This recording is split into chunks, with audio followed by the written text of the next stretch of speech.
yan. Okay, sir. So, makikita niyo yung wall doon. Opo. So, ganun din. Same instruction. Dalawa, malulusot yung isa din. Oo. Tapos ito namang isa. Dito. Brand new. So, bubukas lang naman tayo dyan. Yes po. Madali na lang magbukas. Actually, yung ano na yan. Pwede yung gamitin yan. O yung baka, sige sir. Hindi ko nga sure kung ano na lang yan. Tingnan mo. 1.5 lang to sir. Ano na lang yan. 1.5 lang sir, di ba? Mm-hmm. Tapos dito. So, next natin, may split type aircon kami dun sa second floor, dun sa second floor na yun. Diyan naman din naman halos.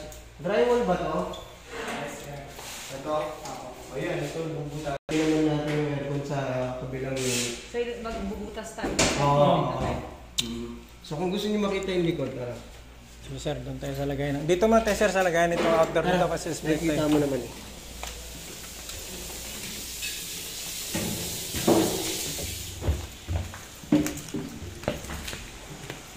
Ayan o.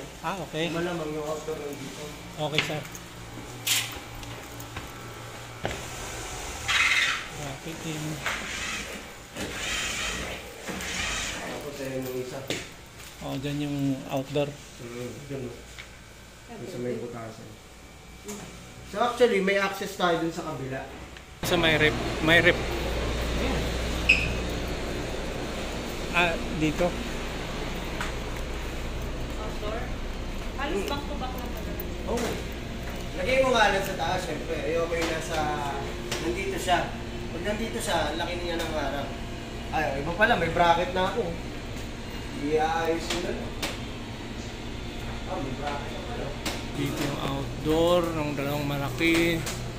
Tapos dyan.